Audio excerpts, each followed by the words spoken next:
So this is the testimony of those who actually saw this wonderful man.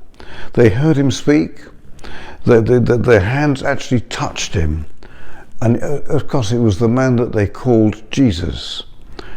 He's the life giver, the life changer.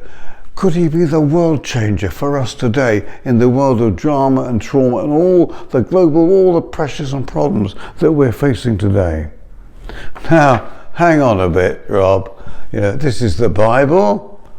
Well, nice stories, aren't they? But hey, come on, come off it. Jesus, what are you talking about? Well, okay, see, I would have felt that exactly one day in time past, but I've done lots of reading and studying and listening to people talking and debating and discussing, and I've discovered that there is evidence for the truth of the Bible. So hang on, supposing it is true, that could be pretty significant, couldn't it? So, so why do I believe that the Bible's true? And if it does, why does that have such a powerful effect in my life and in the life of many people around me that I know where it does? Well, my belief is evidence-based, and it works in my life and that of countless people today.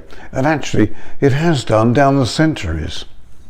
Now, I mean, if you just dismiss it, as people do, oh, Rob, it's just stories. Oh, Rob, it's not. I mean, it's written years ago.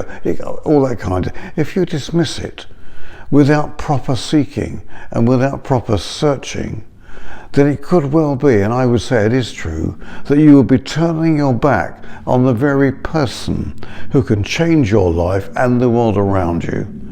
How come? How come? What's the evidence?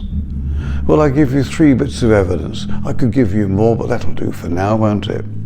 The first is historical evidence. What do I mean? Well, do you know, Queen Elizabeth II died not too long ago, didn't she? And we have historians around us in the universities and other places, and they would have recorded the death and the date and all the things that happened. Well, you might not be aware, but at the time when Jesus was actually living, and at the time that the church started, the early church started, they were historians then. One of them was called Josephus. Others have got posh names that I couldn't possibly manage to spell, so I won't even try. But Josephus, we have written records, scraps of parchment, whatever they wrote on in those days, which actually record something of the history of the real life of Jesus. And academic people today, people who studied, if you went in and said, oh, Jesus never lived, if you tried to say that, they'd laugh you to scorn. There is so much evidence for the actual person and the life of Jesus that it's just there's no answer to that. He actually did live. He was a real person. Okay, then the second thing is archaeology. That's, I like to say that's digging into things a bit deeper, but that's a very sad joke, isn't it, really? But there we are. But archaeology, that's quite remarkable.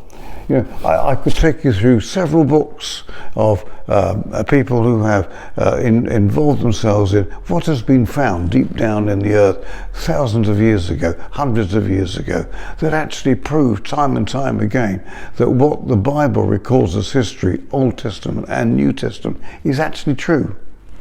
Now, in some of our later videos, I'll be discussing some of that, looking at some of the archaeological evidence. We're looking at some of the historical evidence for the life of Jesus. Did you know, by the way, when it came to the resurrection, it's written and recorded that 500 people saw Jesus Christ after they'd seen him crucified. He rose again. 500 people saw him all at once. And the reason why that is so powerful is that when those words were written in the Bible, some of the people were still alive. So they could say, yes, that's true. And nobody said it was not true. So there's so much evidence that we can pull together for all of this, So there's history and there's archaeology. But the third thing, which is so impressive, is the impact that this person, Jesus, and the Bible have in people's lives today. I could introduce you to people who suffer from addictions of various sorts, and they met the person of Jesus today through worship, through hearing the Word of God, through reading the Bible, and their lives changed dramatically. So 3 items there then: history, archaeology, and what is actually really happening in people's lives today. It's so powerful. As I say, we'll dig into these things a little bit later in other videos. If you'd like to click on the button on the page, you'll be able to go on to other videos where we discuss some of these things.